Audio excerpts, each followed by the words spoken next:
Well, I feel very fortunate to say the least.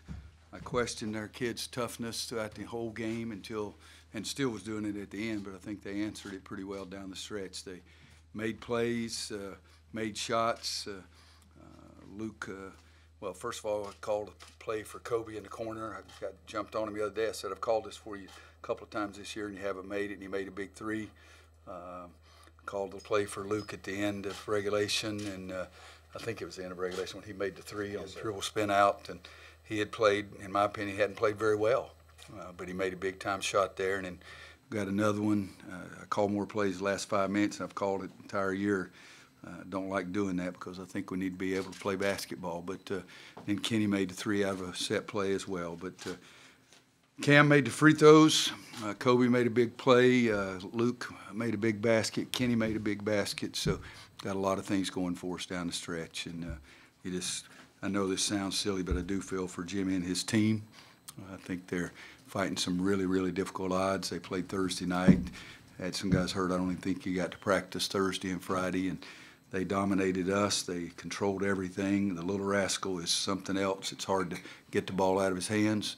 He makes shots. He takes you to the basket. He gets you in foul trouble. You're worried about him the whole game.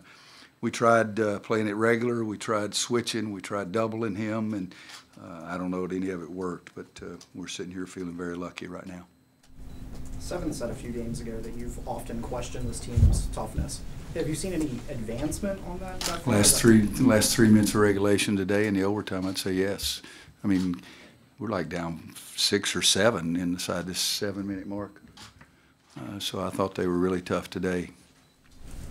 You know, see, I think at one time we're up 3, and they shoot and miss it, but then they get the offensive rebound, and Johnson at that time makes the 3, and that was just a breakdown of somebody not boxing out, so you don't like those things. But there's 100 million plays you can pick out. That's something that bothers you. Kobe had 3 early turnovers in the first half, and how pleased are you with how he bounced back in the second half, specifically without the turnovers and obviously the ball going to the basket? Well, you like all of that. No turnovers in the second half, and I took him out a couple of times in the first half and let him sit over there with me.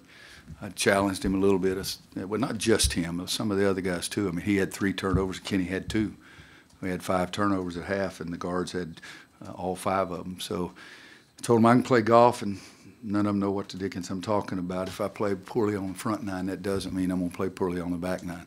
If you beat me on the front 9, I'm going to be more motivated to beat your butt on the back 9. You can change.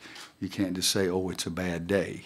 That's a bunch of junk. And what you got to do is you got to keep playing every possession. And if you struggle, then you got to play better. It's a pretty simple thing. If you're not playing well, if you're turning it over, you're not guarding the guy, play better.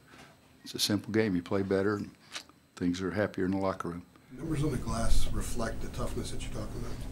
Well, I thought they out-rebounded the crap out of us, so if I looked at it just like that, I mean, they had 39 to 32 offensive points. We had 11-10, but we didn't have any until the last 4, 5, 6 minutes of the game. We had 2 offensive rebounds the first half, and we missed 22 shots.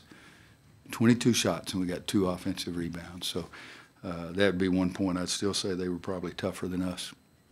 Coming out of the timeout at the end of regulation, did you think Luke is going to end up with that shot with what you drew up? Kobe had obviously been hot. Well, I've coached a few games. You know, so it's one thing if he sets a screen on the ball and they switch, that means the guy my size has covered him, so it's a lot better for Luke to shoot it. Plus, he'd sucked the whole game, so might as well go ahead and make the shot, and then people forget about how poorly you played. So. Anybody else? Virginia obviously is up next, and I don't think we'll get a chance to talk to you before that. Okay. What's impressed That's you? good, isn't it? For some of us. What's impressed you about the level of consistency of what Tony's built over there? Tony's been fantastic. You know, they were great last year. They've been great this year. I think they lose 2 conference games last year? It wasn't very many, and they've lost 1 this year. You know, that's the whole saying. It's hard to beat that. You might be able to tie it if you've got 5 Supermen on your team. But he's done a great job. He's one of my favorite guys. It's a workman-like team. They've got 3 guys on the perimeter that are as good as any 3 guys on the perimeter in the country. They know their strengths. They play to their strengths. They stay away from their weaknesses, and it's a big-time team. But I'm going to enjoy the dickens out of this one to midnight. I'm not going to think about Virginia. I'll let them worry. Kobe White had 33 points again, the second time this year. How does he kind of rank in terms of scoring for a freshman youth coach in Carolina?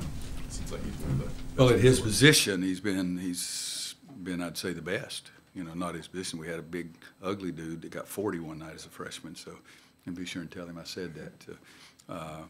But Kobe is a scoring point guard. I like scoring point guards. Kendall Marshall was a great point guard for us. But he was not a scoring point guard. But Ty Lawson was a scoring point guard. Marcus, Joel Berry, Raymond. So I'm not against scoring point guards. If you can score, you can score. And, you know, the guy did score more points than anybody in the history of high school basketball. So it's not a real surprise.